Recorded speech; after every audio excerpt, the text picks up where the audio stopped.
Alors, bonne montée vers Pâques.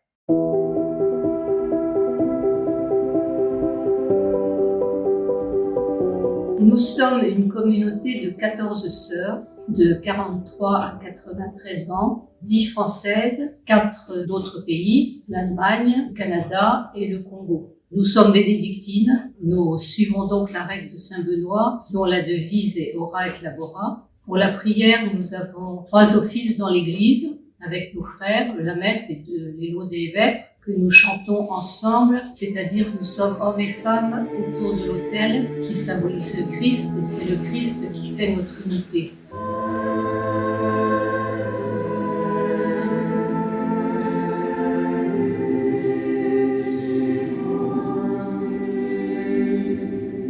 L'unité est un défi permanent pour le monde actuel.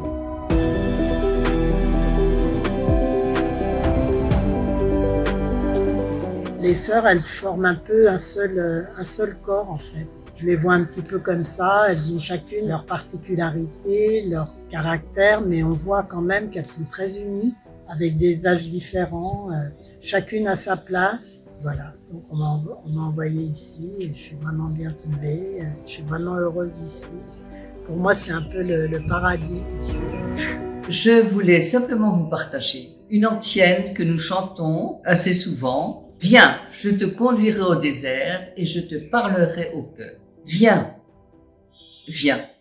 C'est merveilleux d'être invité, en plus par le Christ. Je te conduirai au désert, c'est bien notre démarche de carême, et je te parlerai au cœur. Et ça, c'est vraiment l'appel du pape pour ce carême à tous les chrétiens du monde entier, que nous soyons tous à l'écoute de la parole de Dieu et que nous nous laissions de plus en plus façonner et convertir par elle. Et cette parole, vous savez bien que c'est le Christ ressuscité déjà, qui est en train de nous reformer, remodeler, recréer à son image. Nous avons aussi notre travail, le travail de la maison, la cuisine, le ménage, l'accueil, le travail au jardin. Et puis nous avons aussi le travail rémunérateur qui consiste en des bougies décoratives, des confitures avec les fruits du jardin, des savons, quelques biscuits aussi. Et nous avons une hôtellerie aussi qui nous permet d'accueillir des amis et nos familles de France ou d'ailleurs et des amis du pays qui viennent aussi pour se reposer quelques jours ou faire une retraite. La nature aussi, c'est très beau, c'est bien entretenu, c'est calme. C'est ça qui est important, c'est un endroit qui est serein et on se sent bien, quoi, voilà, tout simplement.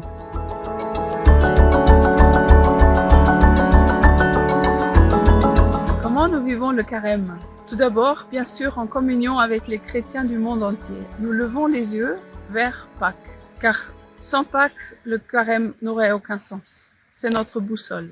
Ce qui nous guide, c'est la liturgie. En tant que bénédictins, bénédictines, nous sommes bien sûr très sensibles à ça et à la parole de Dieu. Et puis, ici dans le pays, il y a quelques particularités. D'abord, nous sommes en communion avec tous les chrétiens orthodoxes et orientaux qui cheminent aussi vers Pâques, mais à un rythme différent.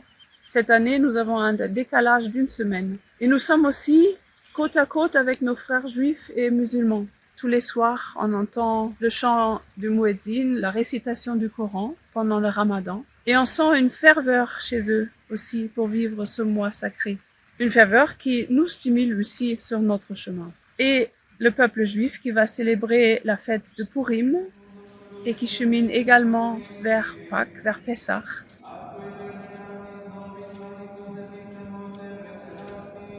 Les fragilités, elles sont d'abord le fait de l'avancement en âge de nos sœurs, même si elles sont toutes vaillantes. Il faut un soutien très réel, mais c'est aussi un soutien quotidien, une attention, être présente surtout. Mais c'est vrai qu'elles sont toutes bien insérées dans la communauté. Donc ça, c'est un grand bienfait pour nous. La deuxième fragilité, c'est au niveau matériel et financier. Nous vivons, je dirais, normalement au financier, tout en faisant attention, bien sûr. Ça nous permet aussi d'aider des organismes, l'œuvre d'Orient par exemple. Nous essayons de soutenir de nos pauvres moyens ou des amis à Bethléem. C'est vrai que pour le moment, ce n'est pas un problème majeur, Mais si ça dure, ça le deviendra, comme beaucoup de communautés ici qui vivent de la venue des pèlerins et ils sont absents depuis 2 ans et demi. La troisième fragilité, je dirais, c'est la tension due à l'état de guerre. On entend parfois encore beaucoup d'avions dans le ciel. On se demande toujours si on aura une alerte une nuit.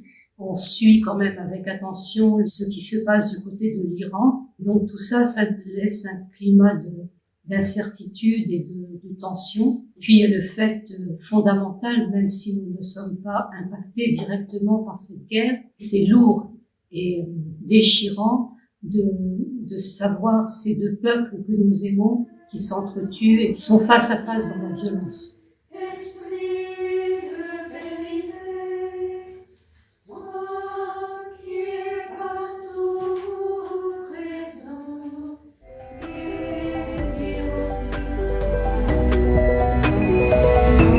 Lorsqu'on est chez les sœurs d'Abou-Gosh, on sent qu'on est chez nous. J'espère que les gens aident la communauté d'Abou-Gosh pour continuer la vie. Mon choix de vie personnel, mais c'est aussi celui que j'essaye d'insuffler à la communauté. Notre principal axe, si je peux dire, c'est vraiment de choisir la vie, de s'ouvrir aux relations, de créer des liens pour affermir aussi notre présence dans le pays et puis pour soutenir les autres et se laisser soutenir par nos amis. On ne peut pas juger, d'abord qu'on n'a pas les éléments pour juger bien. Puis deuxièmement, qu'on doit se fier à la parole de Dieu. Que le Seigneur aime son peuple. Ici, on ne peut s'appuyer que sur la parole de Dieu, c'est tout.